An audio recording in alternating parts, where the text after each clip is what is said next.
It is my absolute honor to be standing here and talking to you all as the immediate past president of Fintech Alliance Nepal. As Sanjeev Bhai rightly said, it was November 2022. I was just going through our WhatsApp group. It was initiated as a simple, casual lunch meetup.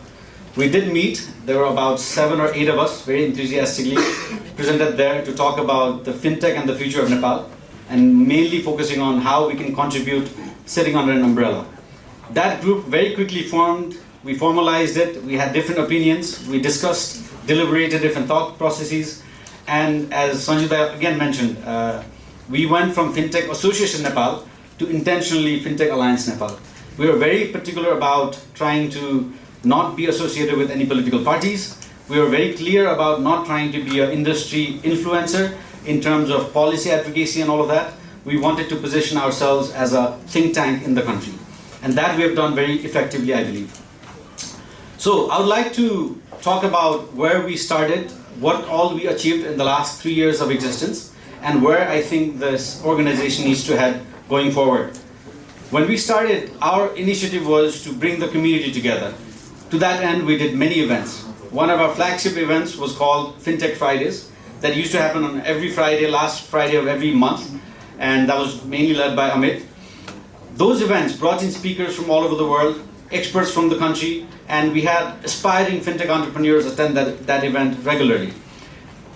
I still remember that first event we did. The hall was borrowed from FNCCI, and I took some tea bags from my office, and I think somebody brought some snacks from their office. And we had zero budget as an association or alliance by then, but we pulled it off. The turnout was really good. People who came gave us very encouraging feedbacks. And till that date, we were not even registered as an organization. So very quickly, we set that out. We made a lot of mistakes along the way. If I go back down the memory lane, I have a lot of experiences of having those executive committee meetings where our registration was done in one ward number, but then tax filing was done in another one. So I think what that shows is the organization was formed very organically. There was no expertise, but we figured out our way every step along the way. So from there, we did major events. One of the major achievements of Fintech Alliance Nepal, if you ask me, was last year when we were able to take 9 companies from Nepal to Dubai. For the first time in, I think, history of Nepali fintech scene, we were able to pull off a major event in Dubai. In Dubai, there's an event called Seamless Middle East that happens every year. It's a global event with thousands of participants. There, for the first time ever, we had a large booth called Nepal Pavilion, and I'm handed my time card. So in that event, we had 9 companies from Nepal, including some of the banks. We were very blessed to have His Excellency Ambassador of Nepal to UAE come and inaugurate that event for us. So that not only positioned Fintech Alliance Nepal and the fintech ecosystem of Nepal in local sense, regionally and globally also, we're taking a lot of strides. We are currently partners of Asia Fintech Alliance, and we are actively participants in those associations as well. So through this journey, through what we have done so far, we have been able to position Nepalese fintech not just as a local body, but a regional and a potentially global body.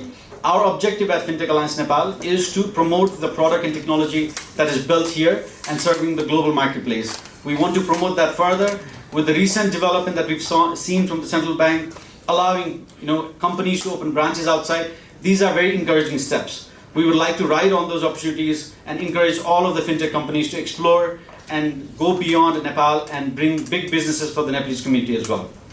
With that, I would like to, on my closing note, put a big challenge to our new executive committee. It was when I took over the presidency from Sanjeev Bhai, there was a new energy that I brought in. But one thing about leadership is when you're new, there's a lot of energy, but that subsides. So keeping that in mind, we have reduced the tenureship of every position in the organization to 1 year. So in the 1 year, while the energy is still fresh, please try to grow our membership to 100 members, Amit, and let's do a bigger and better event in the coming years. So with that, thank you so much everyone for your time, and thank you for the organizing team for pulling this off.